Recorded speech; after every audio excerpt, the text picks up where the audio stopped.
caso de hoje aconteceu no ano de 2010 no estado de Minas Gerais e se trata da misteriosa e horripilante história de uma mulher que foi cruelmente punida por escolher ser mãe.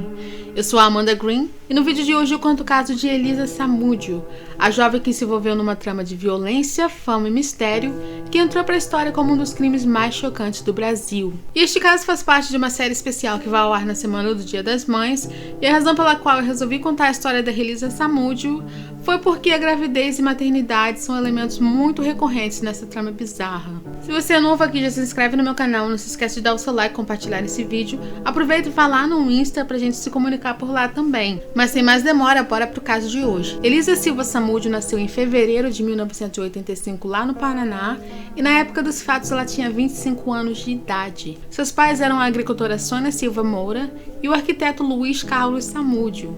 A dona Sônia conta que tinha 17 anos quando iniciou o relacionamento com o pai de Elisa e desde o começo essa relação não era nada saudável. Segundo ela, o Luiz Carlos Samúdio a agredia e humilhava frequentemente e esse comportamento violento apenas piorou quando ela revelou que estava grávida da Elisa. O Luiz Carlos não queria o bebê e teria agredido a esposa diversas vezes mesmo durante os meses de gestação. Ela disse ainda que o homem também tentou forçá-la a interromper a gravidez, mas dona Sônia decidiu ter a filha. A vida dela era muito difícil ao lado do marido e ela temia a morte todos os dias.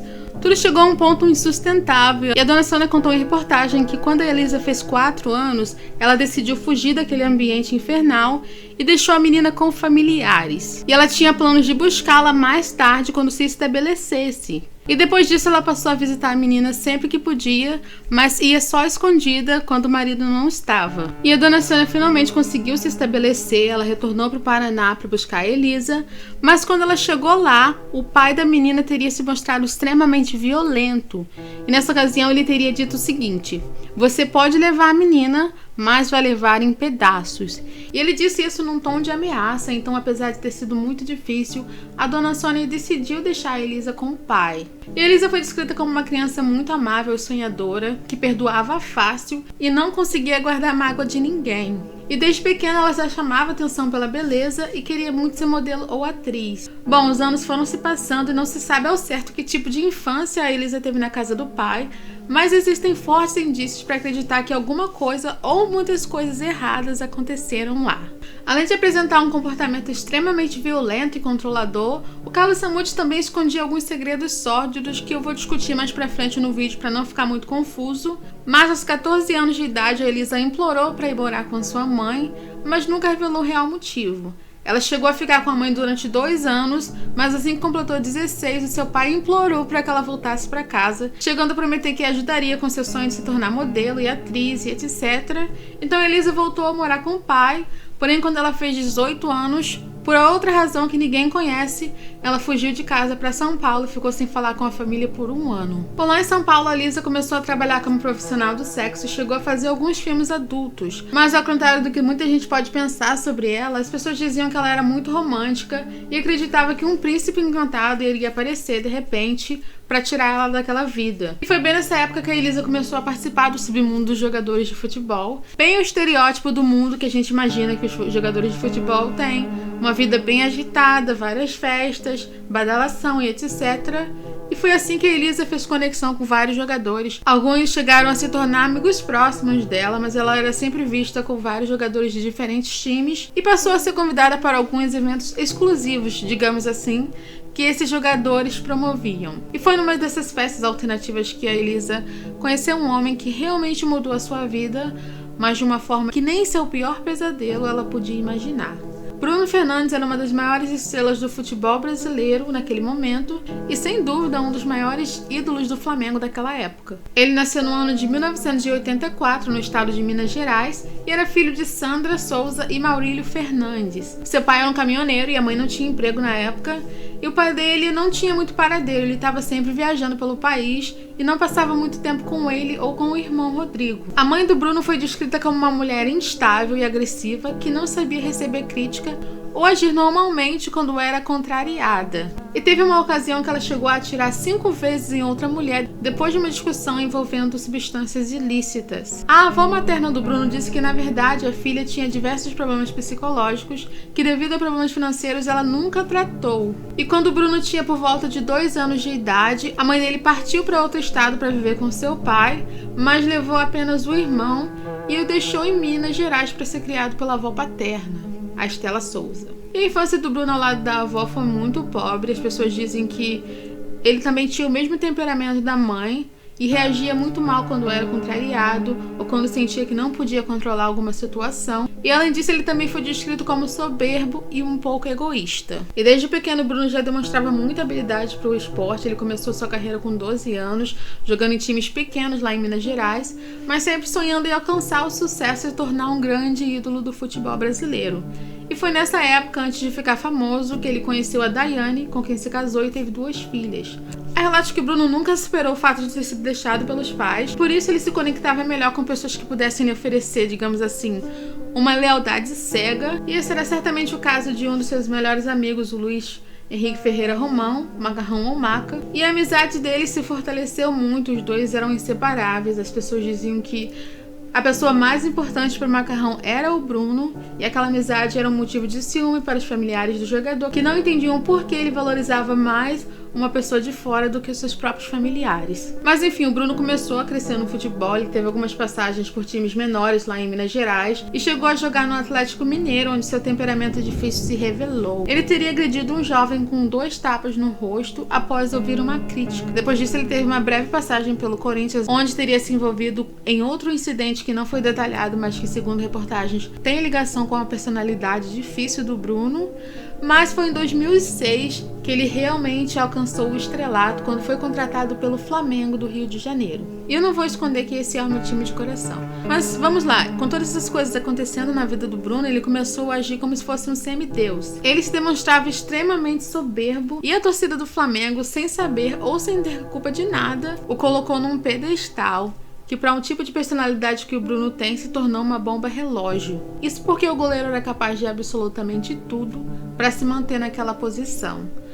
Bom, depois que Liz e Bruno se conheceram numa daquelas festas de jogadores de futebol, eles iniciaram uma conversa e acabaram tendo relações sexuais naquela mesma noite. Os dois afirmam terem usado preservativo, mas esse preservativo teria falhado e a jovem acabou engravidando. E em entrevista a Sônia Abrão, a Elisa contou que quando revelou a gravidez para Bruno, ele até agiu de forma calma, chegou a dizer que ajudaria em tudo que ela precisasse. Nessa época, a Elisa morava em São Paulo e o Bruno então a convidou para ir para o Rio para que eles pudessem conversar sobre a gravidez. E quando já estava lá no Rio, a Elisa disse que tudo começou muito bem, que o Bruno a tratava bem, pagava por toda a sua estadia, mas tudo isso já com a intenção de fazer com que a jovem interrompesse a gravidez. Ele se mostrava muito preocupado com a carreira, com a reputação, e disse a Elisa que esse filho destruiria a vida dele, pois ele já era casado, tinha 2 filhas, e a Elisa não tinha intenção de terminar a gravidez, mas prometeu para o Bruno que deixaria tudo em segredo, pelo menos por um tempo, em respeito à esposa e às filhas do Bruno. Mas acontece que a Elisa viu uma matéria em que o Bruno aparecia na companhia de outra mulher, então ela se sentiu enganada e resolveu contar a história na imprensa. Isso teria deixado o Bruno furioso, e depois disso foi a primeira vez que ele a agrediu com tapas e puxões de cabelo e a ameaçou de morte. Ela entrou em contato com uma advogada contando o que aconteceu e, apesar de ter sido orientada a procurar as autoridades, a Elisa preferiu não fazer a denúncia formal por entender que o Bruno estava num momento de raiva e por não querer prejudicar o pai do seu filho. Depois disso tudo, o Bruno deu R$290 para ela, disse que ela tinha que voltar para São Paulo e se virar sozinha, que ele não queria contato com ela, só iria voltar a falar com ela depois que o bebê nascesse e que o exame de DNA comprovasse que ele era o pai. Os dois então se afastaram, a Elisa continuou no Rio, mas ela morava na casa de uma amiga que a ajudava em tudo que ela precisasse. E assim ela passou a fazer o pré-natal num posto público de saúde. No mês de agosto de 2009, Elisa relatou que Bruno entrou em contato com ela, dizendo que queria conversar. A Elisa ficou sem entender nada, porque o Bruno já tinha falado que não queria contato com ela, ele estava agindo como se tivesse 2 personalidades, E o Bruno pediu desculpas, disse que era louco mesmo, mas que queria se acertar com ela. Ele foi então até a casa onde o jovem estava morando e a buscou de carro. E assim que entrou no carro, a Elisa percebeu que o Bruno não estava sozinho, que existia outro homem. Depois, outros 2 homens entraram no carro e um desses homens era o Macarrão, que se tornou uma peça muito importante nesse caso todo. E na mesma hora, a jovem começou a ser agredida verbalmente e fisicamente. Bruno exigia que Elisa interrompesse a gravidez. Se ela não fizesse o que ele estava mandando, ele a mataria ali mesmo. Ele começou a dirigir por regiões de Matagal com a intenção de aterrorizar a Elisa, que já estava muito assustada. Nessa época ela já estava grávida de 5 meses. Então, numa tentativa de se proteger e acalmar o goleiro, a Elisa disse que iria fazer o que ele estava pedindo, mas que faria numa outra ocasião. E depois disso, o grupo retornou para a casa do Bruno, onde a Elisa foi obrigada a ingerir vários comprimidos, fizeram com que ela ficasse sonolenta, e no dia seguinte, quando ela acordou, o Bruno já não estava mais na casa. E foi o Macarrão que informou que a consulta em uma clínica de aborto iria ser marcada para aquela mesma semana. E nesse mesmo momento, o Macarrão teria retido os documentos da Elisa e depois a deixada num ponto de táxi que ficava próximo a um supermercado. E de lá mesmo, a jovem nem pensou 2 vezes, ela foi direto para a delegacia prestar queixa.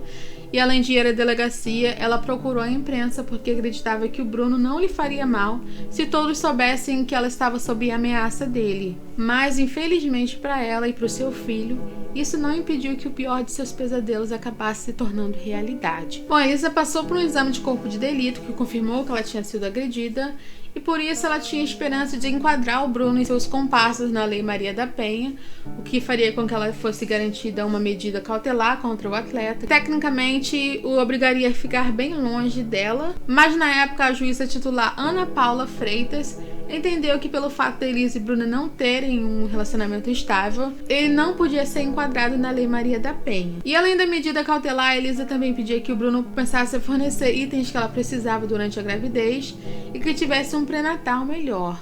E em sua defesa, os advogados do goleiro negaram qualquer envolvimento dele com o ocorrido e também disseram que ele não era responsável pelas despesas que a Elisa estava tendo durante a gravidez. Sobre isso, eles disseram o seguinte, abre aspas, a autora já vinha tentando manter relações com atletas de futebol profissionais há muito tempo, provavelmente com objetivos financeiros.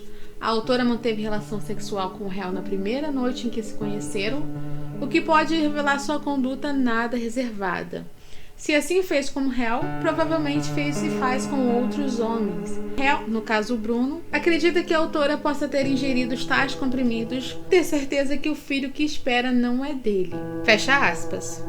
E mesmo depois disso tudo, a Elisa dizia não guardar mágoa do Bruno.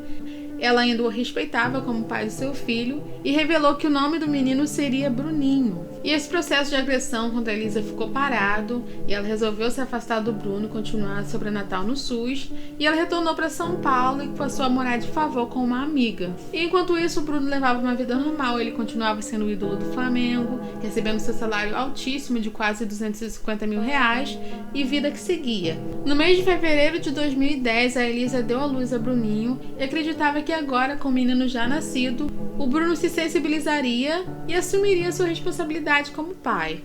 Mas, ao contrário disso, o Bruno continuava furioso e se recusava a ter qualquer tipo de interação ou responsabilidade financeira com a criança.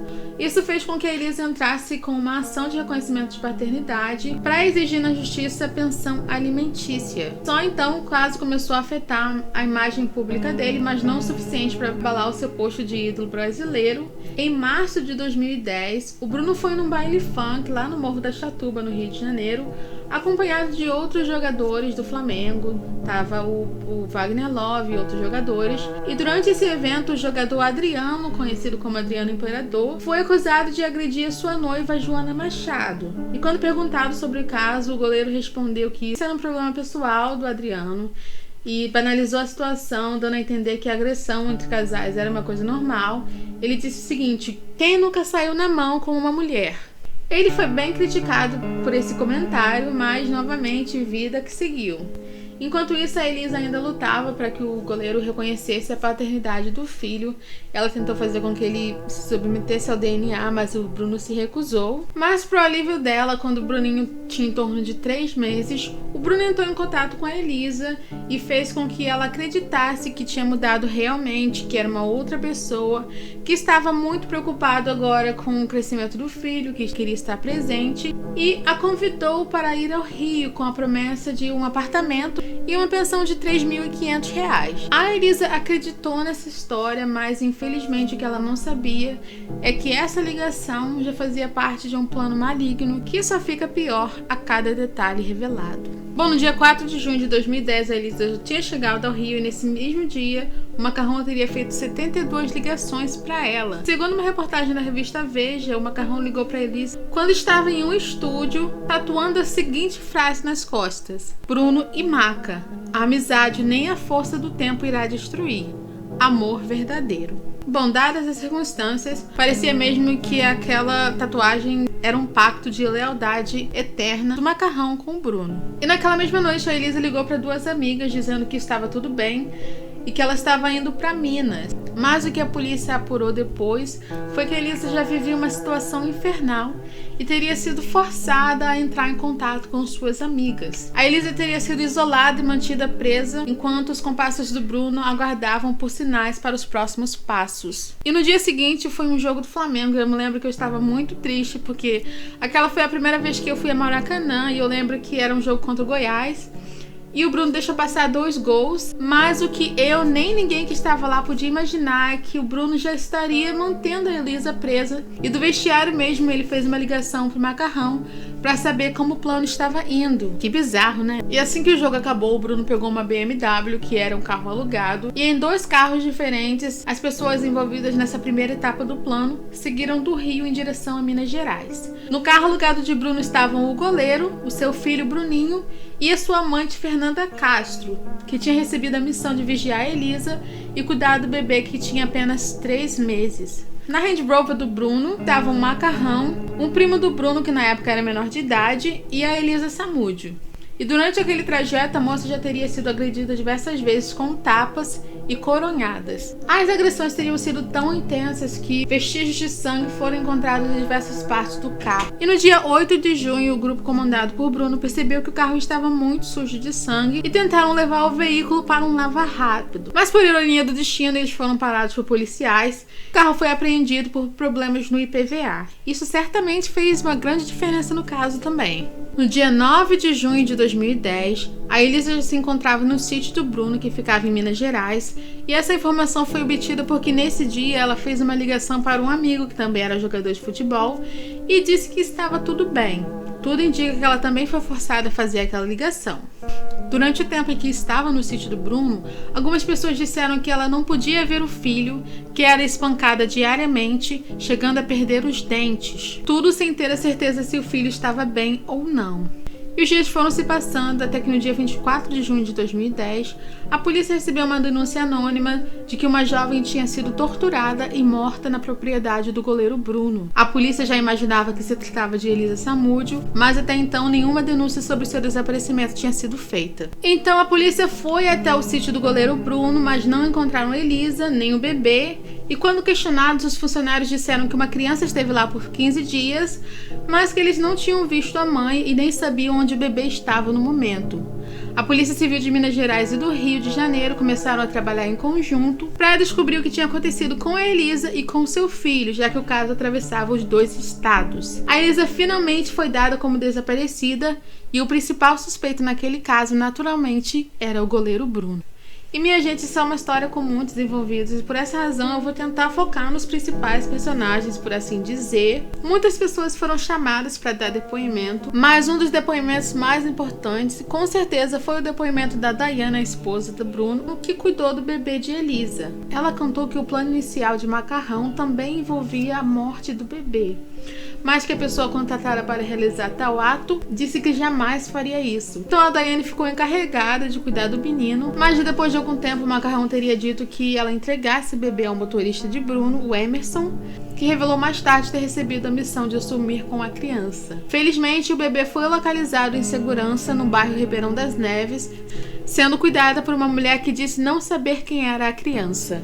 E quando o Bruninho foi encontrado, um outro personagem dessa história reapareceu. O pai de Elisa, o Luiz Carlos Samúdio, pediu a guarda provisória do neto. Algumas pessoas acharam o fato admirável, mas outros já acreditavam que ele estava sendo apenas oportunista e que estava, na verdade, interessado na pensão que Bruninho ainda receberia do pai. Como eu disse no começo do vídeo, o Luiz Carlos Samúdio escondia segredos sórdidos que vieram à tona quando ele decidiu vir a público. A polícia recebeu denúncias de que o pai de Elisa tinha violentado uma menina de apenas 11 anos de idade. E depois disso começou a surgir histórias de que a Elisa também sofria abusos e que chegou a ser oferecida a amigos do pai. Apesar da história envolvendo a Elisa não ter sido confirmada, Luiz perdeu o direito sobre a guarda do neto e mais tarde ele foi condenado pelo crime envolvendo a menina de 11 anos. E até hoje ele se encontra foragido. Bem pesado mesmo. E depois disso, a guarda do Bruninho foi concedida à dona Sônia, que é a mãe de Elisa. E a essa altura, é claro que o Flamengo não tinha mais como segurar o Bruno nos campos e resolveu afastá-lo até o fim das investigações. E a cada informação nova, o cerco se fechava contra o Bruno e também contra todos os envolvidos nessa história. No dia 6 de junho de 2010, um motorista de ônibus disse que ouviu que o primo de Bruno, que era menor de idade na época, teria revelado detalhes do que aconteceu com a Elisa. Esse adolescente teria dito que, a mando de Bruno, o ex-policial Marcos Aparecido dos Santos, o Bola, matou a Elisa por estrangulamento e ficou encarregado de se livrar do corpo. O menor também disse que Elisa tinha sido desmembrada e teve seu corpo dado aos cachorros que Bola criava em sua propriedade. Ele disse ainda que as roupas e documentos de Elisa tinham sido queimados. Bom, depois de receber essa informação, a polícia já não acreditava mais na possibilidade de encontrar a Elisa com vida e os agentes foram até a casa de Bola, na cidade de Vespasiano, onde realizaram buscas pelo corpo. Mas eles não conseguiram encontrar nenhuma evidência de que ela tinha sido morta ali ou que a história dos cachorros era real. Então essa história de que a Elisa foi dada aos cachorros nunca foi comprovada. Mesmo assim, a polícia decretou a prisão de Bruno, de sua mulher Daiane, de seu amigo Macarrão, do Bola e de 3 outras pessoas. E a princípio todos negaram qualquer envolvimento com o crime. E a partir daí começou um verdadeiro jogo de quebra-cabeça, com informações desencontradas e depoimentos que não batiam, e é impossível dar todos os detalhes, os milhares de detalhes de versões diferentes que foram dadas à polícia, mas depois da conclusão do inquérito, a justiça acabou indiciando o goleiro Bruno, seu amigo Macarrão, sua esposa Daiane, sua amante Fernanda, o ex-policial Bola e outras 3 pessoas pelo envolvimento na morte da Elisa, que mesmo não tendo seu corpo encontrado, até hoje na verdade, foi oficialmente dada como morta. Todos foram levados a julgamento e o goleiro Bruno se manteve firme em sua negativa. Ele acreditava na lealdade dos outros envolvidos. No dia 10 de dezembro, o goleiro prestou depoimento e disse que Macarrão tirou a Elisa do sítio no dia 10 de dezembro e que depois disso ele nunca mais a viu. Ele também disse que esteve em seu sítio para pagar uma quantia a Elisa, um valor de R$30 mil, para que ela parasse de fazer alarde na imprensa. Que depois a Elisa sumiu com o Macarrão e deixou o filho no sítio e o bebê foi entregue a Daiane. E o julgamento continuava, foi um julgamento muitíssimo longo, com muitas testemunhas, e durante todos esses episódios o Bruno disse ter encontrado uma verdadeira figura paterna, a figura paterna que ele nunca teve na realidade. E ele estava se referindo ao seu advogado, o Érico Quaresma, que mais tarde foi demitido pelo jogador depois que um vídeo comprometedor dele veio a público. No vídeo, o advogado aparecia usando uma substância ilegal e depois revelou que tinha um problema de dependência química. A partir dali, o goleiro Bruno e o seu fiel escudeiro Macarrão passaram a ter o mesmo advogado, Cláudio Daledoni. Até então, os dois respondiam na justiça tanto pela morte da Elisa quanto pelas agressões que ela tinha sofrido lá em 2009 durante a sua gravidez. E foi só no dia 7 de dezembro de 2010 que o Bruno e o Macarrão foram condenados a 4 anos e 6 meses de prisão por cárcere privado, lesão corporal e constrangimento ilegal contra a Elisa Samúdio, pela ocasião em que eles agrediram a jovem na tentativa de forçá-la a interromper a gravidez, de novo no ano de 2009, muito antes de sua morte. Mas ainda faltava o resultado do julgamento pelo desaparecimento da Elisa. E durante esse julgamento, a lealdade do Macarrão com o Bruno começou a se abalar quando a estratégia do goleiro se revelou. Bruno queria que Macarrão assumisse toda a culpa pela morte da Elisa e chegou a enviar uma carta onde dizia que um plano B tinha que ser posto em ação, e esse plano basicamente consistia em Macarrão assumir toda a culpa e livrar o Bruno. O Bruno contratou um outro advogado que chegou a insinuar que Macarrão era obcecado por ele e que na verdade tinha matado a Elisa por ciúmes. As duas defesas começaram a se acusar, como acontece em muitos casos assim, e pela primeira vez o Macarrão disse às autoridades que Bruno planejou tudo e que ele tinha ficado apenas encarregado de levar a Elisa até a propriedade de Bola para que ela fosse executada ali. E em 23 de novembro de 2012, o caso começou a ser concluído e Macarrão foi condenado a 15 anos de prisão pelos crimes de homicídio triplamente qualificado, sequestro e cárcere privado. O ex-policial Marcos Aparecido dos Santos, o Bola, foi condenado a 22 anos de prisão em regime fechado. A Fernanda Castro foi condenada a 3 anos de prisão, mas teve sua pena convertida em serviços à comunidade. O Elenilson e o Emerson, que eram outras pessoas envolvidas no caso, foram considerados cúmplices no crime de sequestro e pagaram 3 e 2 anos de prisão, respectivamente. O menor envolvido no crime cumpriu uma medida socioeducativa e foi libertado mais ou menos 1 ano e meio depois. No dia 8 de março de 2003, o Bruno foi condenado a 17 anos e 6 meses em regime fechado por homicídio triplamente qualificado, por motivo torpe, asfixia e uso de recurso que dificultou a defesa da vítima. Ele também foi sentenciado a outros 3 anos e 3 meses em regime aberto por sequestro, cárcere privado e ainda mais 1 ano e 6 meses por ocultação de cadáver. Um total de 22 anos e 3 meses. E de acordo com a sentença da juíza Márcia Rodrigues, abre aspas, a execução do homicídio foi meticulosamente calculada e Bruno acreditou que ao sumir com o corpo, a impunidade seria certa. Fecha aspas. Ou seja, o Bruno acreditava naquela velha teoria que diz: sem corpo, sem crime. A então esposa do Bruno, Daiane, foi absolvida de todas as acusações. No dia 18 de março de 2020, o ex-policial Marcos Aparecido, o Bola,